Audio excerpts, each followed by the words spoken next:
Pastor Rev Marrice Coverson. Okay.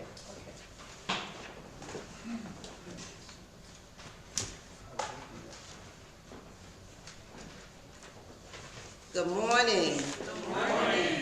Welcome to the Church of the Spirit Sunday morning service. We are always so happy to have you here. And glad to hear you sing, but you didn't sing that song really well. It wasn't loud enough, you know. That song can be sung with a little more energy. But anyway, we're so grateful that you're here that we're just going to let you pass on that.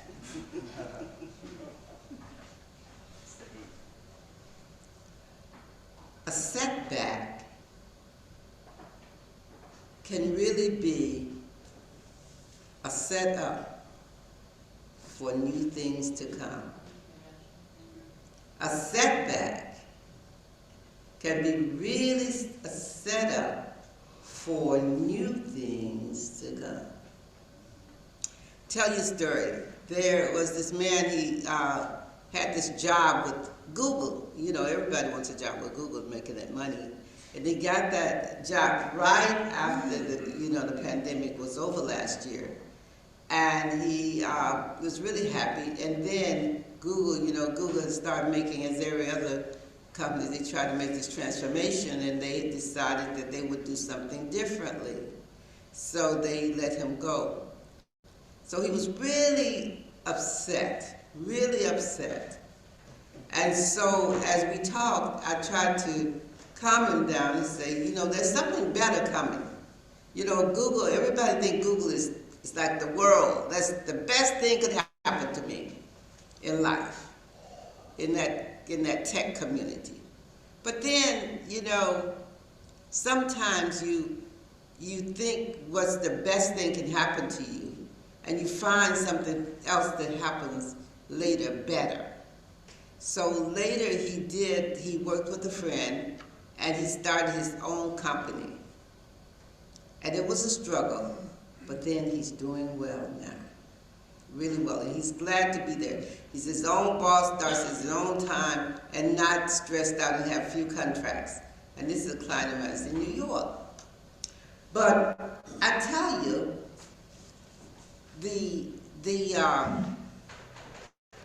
setback was a setup for him for something new, because if he had not had that setback, he would not have had that time to start his own business. Not at all. Tell you another story. I'll give you these two different stories, do two different analyses so you can. I had this client, and there was she was living with this person, and so then she had this child, and so she thought that they would get married, and then he decided that he wanted to move out, that he wasn't ready. He wasn't ready. And she was pulling most of the weight in the way of the economics anyway. And so she was there, she was really despondent. One is because the child's father was no longer there. And this is the love of her life, she thought. But anyway, later she learned to live on her own. She learned that she was the greatest thing that could happen to herself, was her loving herself, because she had loved this person too much. So as she moved on, she learned that was the best thing that happened to her, was him leaving her, because she would never have learned who she was and learned about herself and loved herself as much as she loved herself, or never given herself the time to just sit with herself and be in love with herself and cultivating the energies and the parts of her own self. A setback can be a setup for new things to come. Listen to the voice within. Listen to the voice within. And some of us get so upset when we have a setback. that we can't listen. We don't want to listen. We just want to tell the universe what we want. And then that's all. Why not? Why this didn't happen? Why that didn't happen? What's going on in my life? And so you never sit quietly and listen to the voice and listen to that God's voice inside. That God voice that's you, that says to you that this setback in your life is going to create a greater energy in a future for you. We're setting you up for something new to come. Something new to come. And so, I don't know how many of you have read the Job stories. Job was sick a long time, and then he lost all his cattle. This is a biblical story. And so he lost everything. And then all of a sudden, everything came back, and he was greater than he was, greater than he could be. Then there was, I think it's Elijah, I don't know, but one of those, where one of the sons put the other son out, tried to kill him, put the other son out. And then later he had to go to the other son for help. And so each time we see a phenomena there where there is a person developing, they're coming to grips with that setback. And they see that which is coming forth for them. They see that which has come forth for them, and they see the great energy of it. I don't know how many of you have had setbacks in your life. Setbacks often cause us to not be able to function sometimes. I think about a setback in my life. A setback in my life was when I lost my son to gun violence. That was a setback for me. That was a terrible setback for me. As a person, as a spiritual person, and just as a person, the energy. But then I learned there was a gift in it all. The gift is that learn to love those who transgress you. Learning to love, knowing that you can love people who do something to you, like as much as kill, shoot somebody. Like the fellow killed my son, and I forgave him. I forgave him. So that setback that I had then created a new energy in my life, and so I expanded my work in the church and things that I do, and all those things that I do, and I work harder, and so I find that that's what God, that energy inside of me wanted me to do. I don't know if I would have been as focused as I, am today. I don't know. And so, but I know that setback has caused something greater for me in my life as a person. It caused me to, it may not have caused me a lot financially, but it caused me as a person. It caused a different energy, a different love, a different understanding of who I am and what I'm about, and that God inside me. And it gives me pleasure when I can talk to somebody else and make them feel good. It gives me pleasure. That's what my life is about, that I can make you feel good when I talk to you. That God's Spirit gives me what it is that's necessary to help you move on your life. To have you, if you got a setback, that you can move on. That you don't have to use that setback as an excuse not to move on. And lots of us use setbacks as excuses to not to live on, move on, and not to be the best person we are. We use that. But it does not have to say, you do not have to use that. You just use the energy, the God's energy inside of you, and know that energy inside of you is there leading you and guiding you. And everything happens in your lives happened for a reason. It happened for a reason. Every setback happens for a reason. Some of you can't see the reason.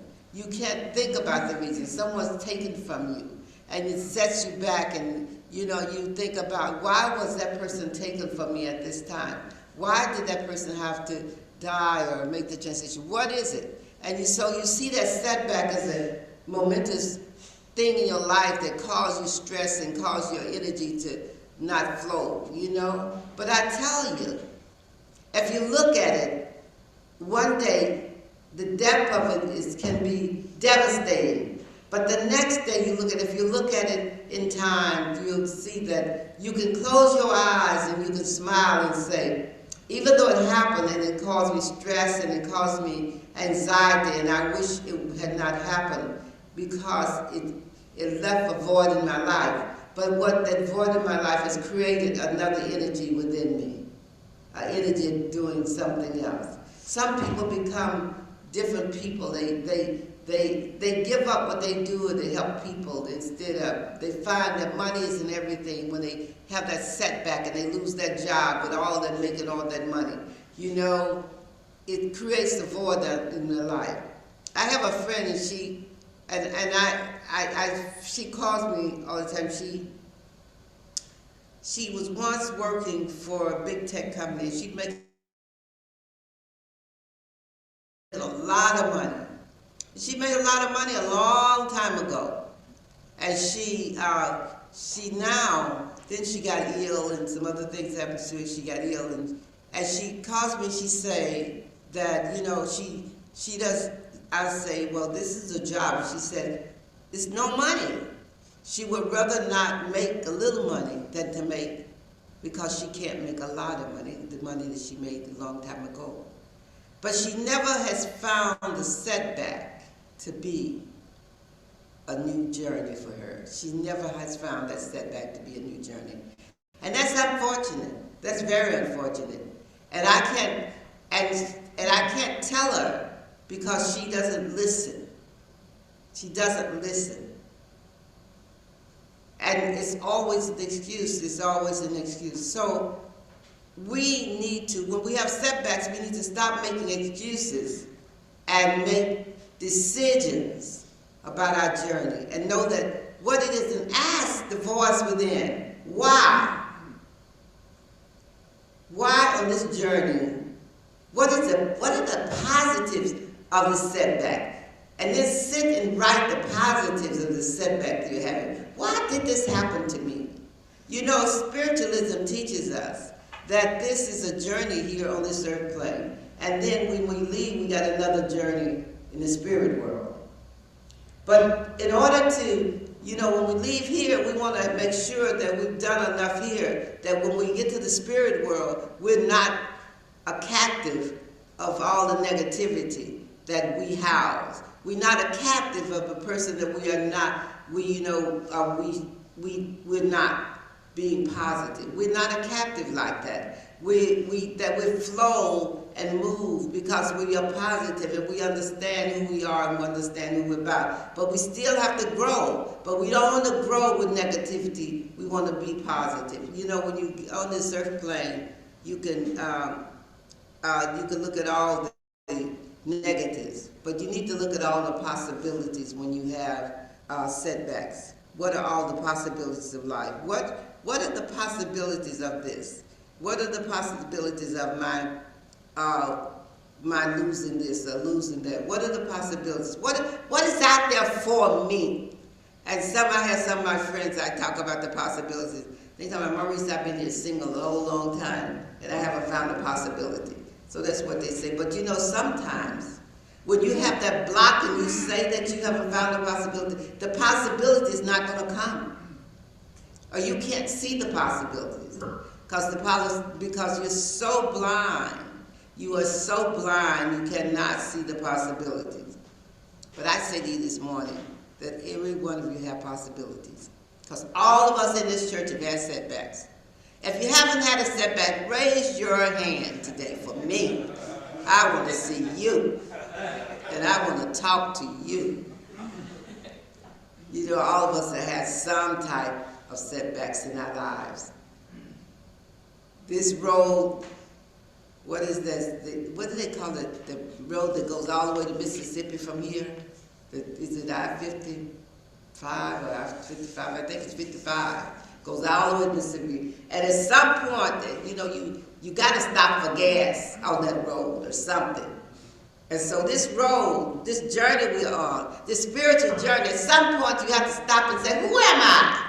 What am I about? What's going on in my life? What have been the setbacks? Let me move. Let me straighten something out. Let me refocus. Let me go in and, know that if this heart is not right, I have to make this heart right. I have to love people in spite of them not loving me. I have to love people in spite of them not loving me. And that's difficult sometimes, I tell you. It's difficult sometimes. But, I've learned to really be very diplomatic and stuff. And I've learned to love. I was somewhere on last Tuesday, and I was talking to a lady and her daughter, and I was playing with the lady and her daughter, and I was saying, "Oh, you're just a devil." But she is a little devil. But she's a big devil, but she said, "Oh, she's a big devil." So I said, just a devil.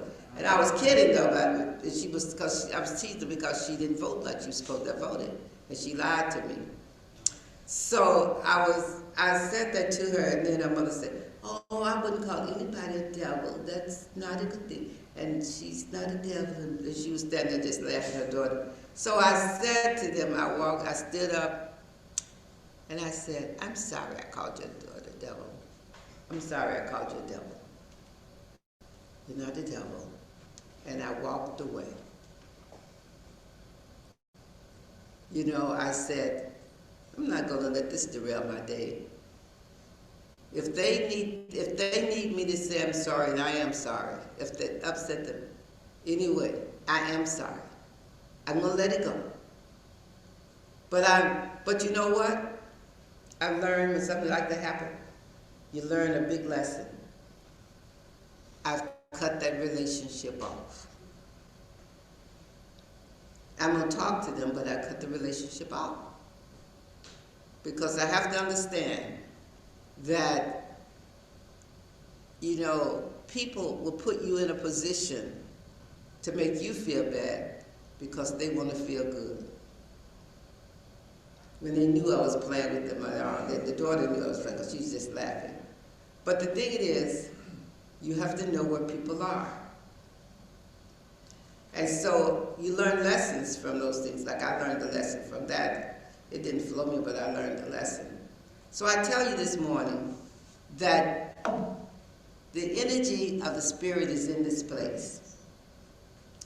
And because the energy of the Spirit is in this place, the energy of the Spirit is in each one of you. Amen. It's in each one of you.